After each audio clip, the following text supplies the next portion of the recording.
you guys, I'm Dr. Christy Wise, and this morning on my run, I was thinking about things like I do every day, and thinking about certain, things that keep coming up over and over with my clients, and in particular lately, the things that are destroying sex for the evening or for the week or having a bad sex month, and the common mistakes that everybody seems to make.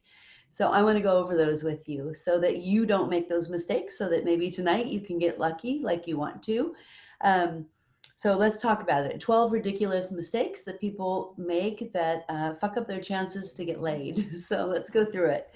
So the very first one I have is saying stupid or insensitive things throughout the day, or the week or the month or whatever it is. So if you have a feeling that it's not going to go over well, then it probably won't. So be cautious about the stupid things that might come out of your mouth. I know that sometimes they just come out. That happens to me too.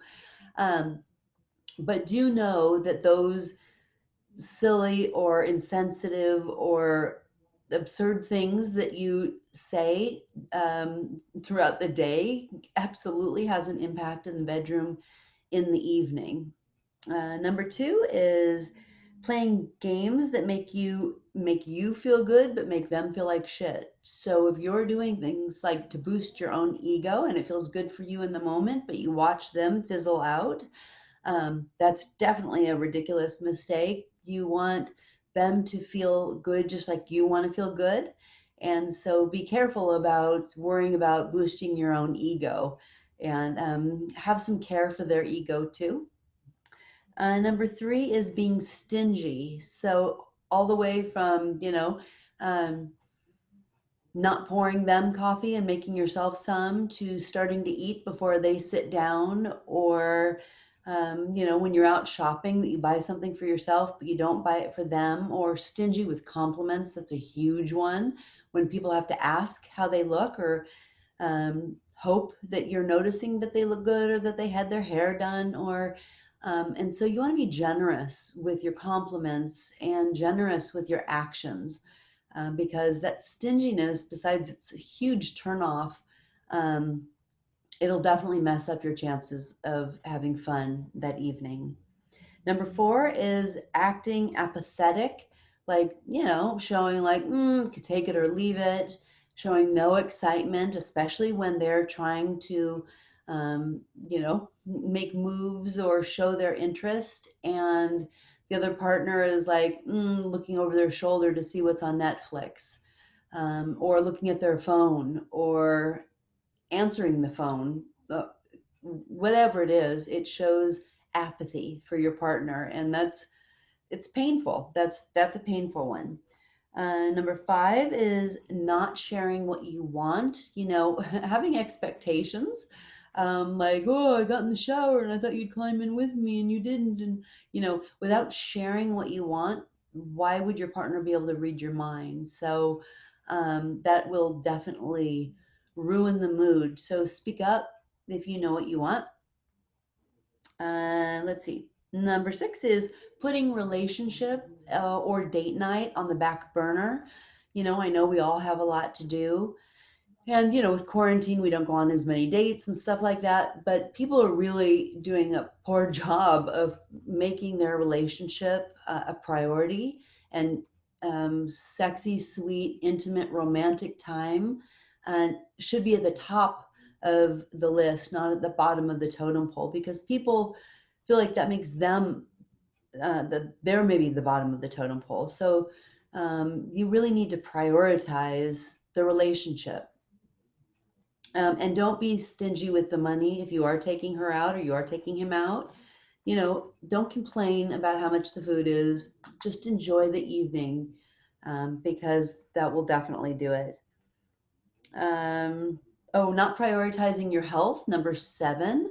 So you and I both know that we don't feel sexy when we don't feel good about our bodies. So not making sure and prioritizing your own health, um, and wanting to hide, behind your sweatpants or your robe or whatever it is that you're hiding behind, will definitely sabotage the sexiness and or the opportunity to get laid. So you really want to, for 1,000 other reasons, you want to consider your health, but you really want to make it a priority in terms of your sex life.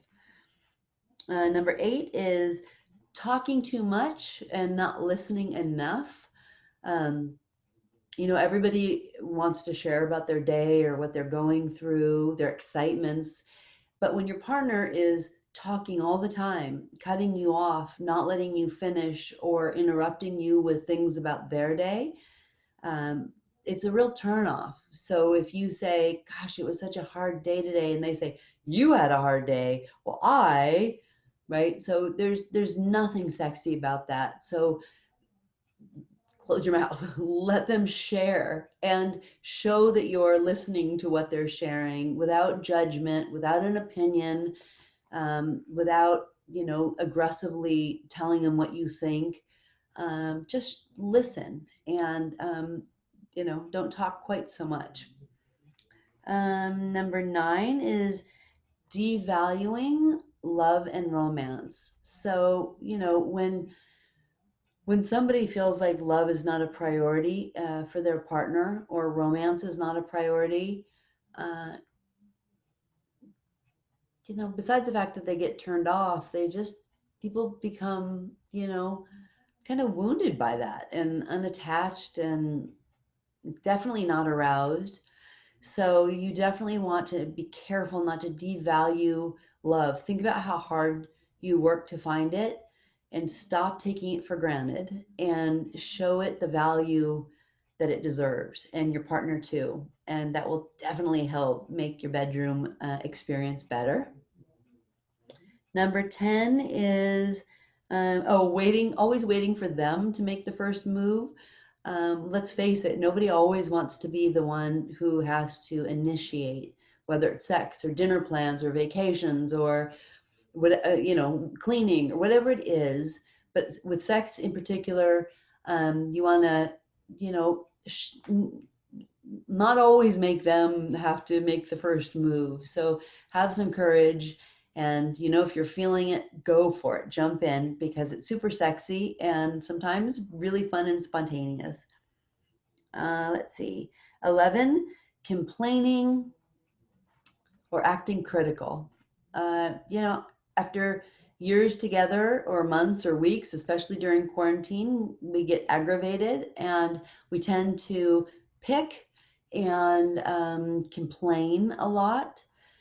And the heaviness of that, the yuckiness of that is definitely not sexy. I tell everybody, all my clients, that, there should be 3 positives for every 1 negative that you're saying.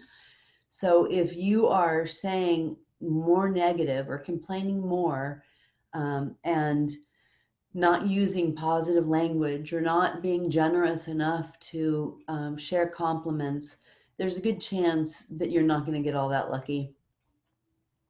Okay, and number 12 is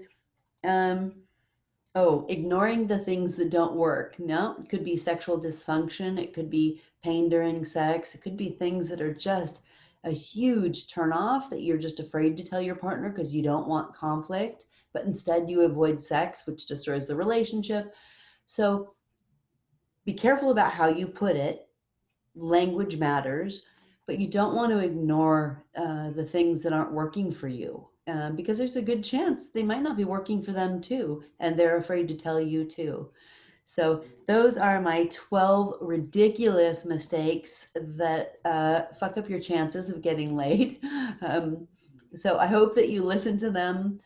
Even if you try to fix 3 of them, then we've made some progress. So go have some fun. I hope that you have fun tonight, and I hope that helps. And I will see you soon.